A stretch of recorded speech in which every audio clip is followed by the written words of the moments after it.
Hi, good morning grade 1 Mark and grade 1 Matthew. Are you ready for a fun learning session? Our subject for today is civics and culture. But before we start with our lesson, we need to ask guidance from our Lord Jesus Christ. We will pray first. So put your hands together, close your eyes and bow your head. Let's pray. Father God, come be with us today.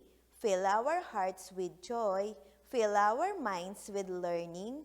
Fill our classrooms with peace. Fill our lessons with fun. Fill our friendships with kindness. Fill our school with love. In Jesus' name we pray. Amen.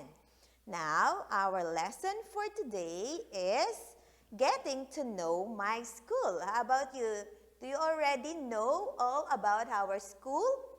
Are you sure? Okay, you need to listen to teacher. But in our discussion for today, there's a boy. He will talk about his school, okay? This is St. Agatha School. This is my school. I am a grade 1 pupil here.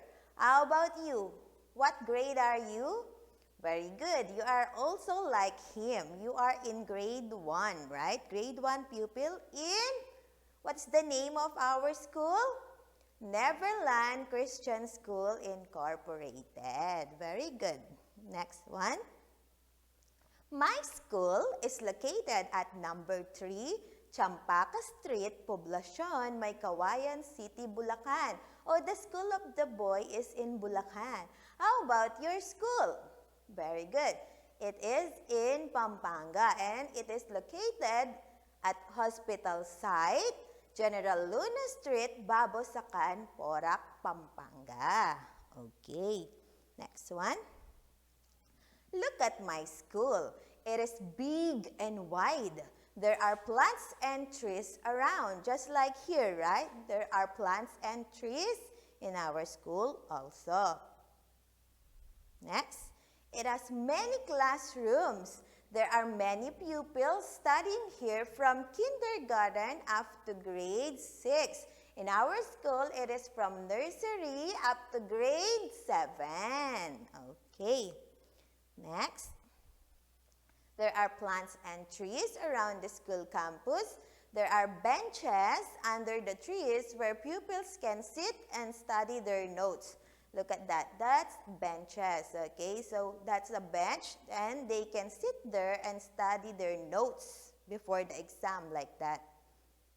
Next, no litters can be found on the ground. There is a trash can in every corner of the school. Just like here at Neverland, we have a lot of trash can. Okay, so that you will not throw your trash anywhere.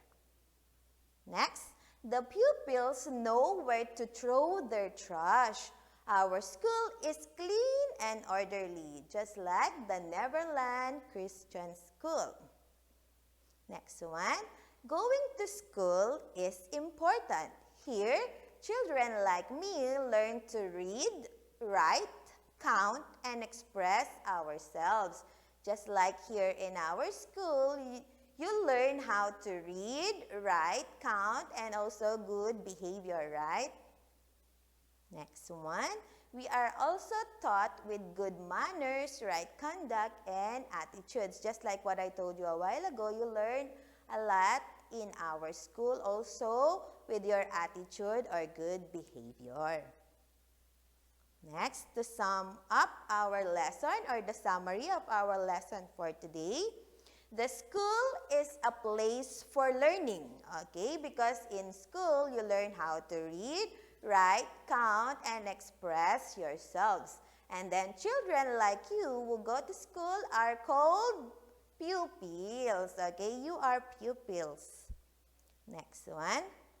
In school, you learn to read, write, speak, and count. And you are also taught with good manners, right conduct, and attitude. So it is holistic, okay? Not only academically, but also your attitude and also spiritually, right? Okay, now you need to turn your book on page 108, okay? 108. Are you ready? Let's answer. Answer the following questions briefly. For the number 1 question, what is the name of your school? I know you already know the answer. Very good. It is Neverland Christian School Incorporated. How about the number 2? Where is your school located? What's the address of our school? Very good. It is Hospital Site, General Luna Street, Babasakan, Porac, Pampanga. So you need to write that in the space provided, okay? Next, number 3, describe your school. Can you describe our school? Yes, it is a child-friendly school. Next, what grade are you in? What grade are you? Grade 1. Very good. Last question. What do you learn in school? Good. Reading, writing, and to be a good citizen. Next. Okay, let's answer also this one. Color the picture of the school if the statement is correct and encircle if it is wrong. Again, kids, what you need to do, if the statement is correct, you will color, okay, the picture of the school. But if the statement is wrong, you will encircle the school, okay? For the number 1, I go to school. Or, did you go to school? If yes, you will color. If no, you will circle. Of course, you will color because you are going to school. Next, I'm in grade 2. Are you grade 2? Or what you will do with the school? If not, you will circle. Very good. Next, number 3. I know the name of my school and its location. What you will do with the school? You will color. Very good. Because you know the name and the location of our school. Next, I hate going to school. Do you hate going to school? If not, you will circle. Very good. Next one, I learn many things in school. Do you learn many things in school? What you will do with the picture? You will color or circle? Of course, you will color because you learned a lot in our school. Very good, kids. Good job in answering. Next, for your homework, please answer page 110 in your GEM book or Civics and Culture book. Thank you, kids, for listening to teacher. Bye-bye. See you next time.